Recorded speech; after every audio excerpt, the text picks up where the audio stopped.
to the next reading of It's a Kid's Life Christmas Countdown. Now we've brought Obi back to listen to the story tonight because he enjoyed it so much last time he came, and I know you guys all enjoyed seeing him. So let's welcome Obi back for the reading tonight. We are going to do chapter 17. So sit back, relax, grab your favourite blanket and teddy, and I will tell you what happens next in the story. You ready, Obes? Okay. Chapter 17. Ben, I can't just drop everything to take you and Tommy into town, said Mum. I've got your brothers to look after. Bring them with us, I said, exasperated. It was times like this I had to bite my tongue to stop myself from asking Mum why she thought it was a good idea to have so many children. Let's all go, said Dad, walking into the room. We can all get our secret Santa presents while we're there. Every year we had a little tradition where we picked a name out of a hat and had to secretly buy that person a present for under £5. Dad had moaned that it should be called Secret Father Christmas, as Secret Santa sounded too American, but it didn't have quite the same ring to it. I did try to tell him that the word Santa actually had origins in the Dutch word Sinterklaas and not America, but he didn't listen. He can be pretty stubborn when he thinks he's right about something, especially when it's something to do with being British. Yeah, let's go, shouted Pocket Rocket, wandering into the room. We can see if there's any Christmas chocolates left on the Christmas tree in the town centre. You never know, said Dad. Maybe St. Christmas will be doing something in the town centre again today. We might catch him in the act. Did anyone notice that he seems to do his random acts of kindness every Wednesday and Saturday? Dad was right. I'd thought the same thing whilst in detective mode. The mystery man's random acts often took place at random times, but he never failed to do something on a Saturday, and it had always been in the town centre itself, hence why I was so keen to get Mum to take me and Tommy there today. I was willing to bet money on the fact that he would be there again. This was my chance to catch him in the act, even if it meant searching around town all day. Come on, let's go, I shouted impatiently. Okay, said Mum. Shoes on, everyone. We all rushed into the hall, me on my mission to discover the identity of St. Christmas, Pocket Rocket on a mission to get to the town centre Christmas tree in the hope of finding a chocolate that others may have missed, Big Spud eager to buy his secret Santa present for Little Spud. He never could keep a secret.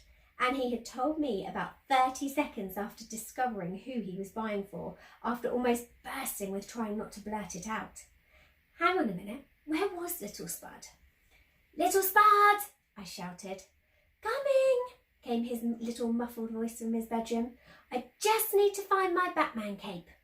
I smacked my hand to my forehead in exasperation. Why, oh why, did my little brother have to dress up every time we left the house? I could see now why Mum got so stressed when she was trying to get us all out. I now understood why she kept a spare pair of swimming goggles handy when he was going through his phase of dressing up in a fireman helmet complemented by a set of goggles. Your cape is still on Obi, shouted Mum as Obi wandered into the hallway looking hopeful. Sorry boy, not this time, I said as I stroked his long floppy ears. I'll take you out later, I promise. Obi was dressed up in a Batman cape, courtesy of Little Spud coaxing him into playing superheroes earlier. He'd got off lightly. Poor Lola was wearing Mum's Wonder Woman skirt and headband. Mum tells people that she got it for a fancy dress party years ago. The truth is that she bought it to dress up in and run around the house with us when we were younger, and we all used to play superheroes together. She forgot she had it on one day and opened the door to someone whilst in the middle of a very important mission to save the world from evil Dr. Doom. Trust me, it wasn't a good look to meet your new neighbour who was popping round to introduce themselves. Shortly after that, Mum's Wonder Woman outfit found its way into Little Spud's dressing up box. Today, it was apparently Lola's turn to play dress up. 15 torturous minutes later, we reversed out of the driveway and headed for the town centre. So why exactly are you so keen to go into town this afternoon, Ben? Mum asked me suspiciously. Like Dad said, I answered innocently. I need to get my secret Santa present. Are you buying it for me? asked Little Spud excitedly. I think everyone should get it for me because I'm the littlest. Maybe, I said as his lips curled up into a satisfied smile. But then again, maybe not, I said, teasing him. His smile quickly evaporated. Mum, Ben's been mean to me, he whined. Ben, leave your brother alone, Mum said, turning round to glare at me. Could you boys, for once, get in this car without winding each other up?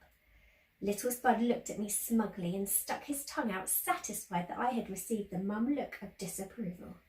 Suddenly, I didn't feel so guilty about Pocket Rocket tricking him and Big Spud into doing all of our chores throughout December.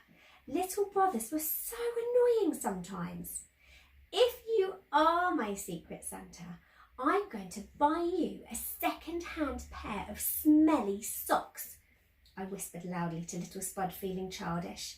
Shh, snapped Dad as he turned up the radio. Listen. The DJ on the local radio station was talking very excitedly. I listened as I caught the sentence midway through.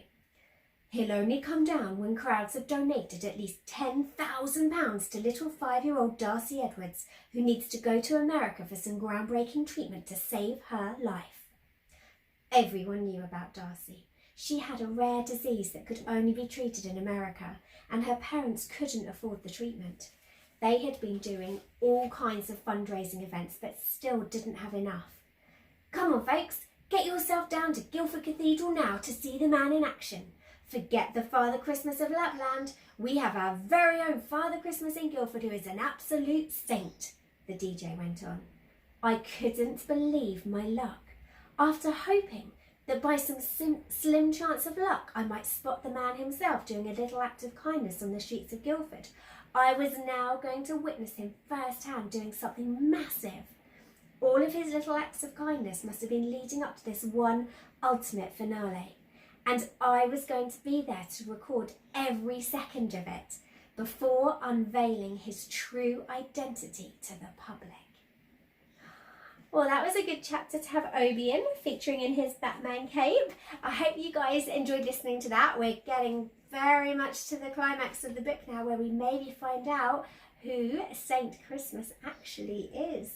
So join me for chapter 18 tomorrow night, and we'll see what happens when Ben gets to Guildford Cathedral. I look forward to seeing you then.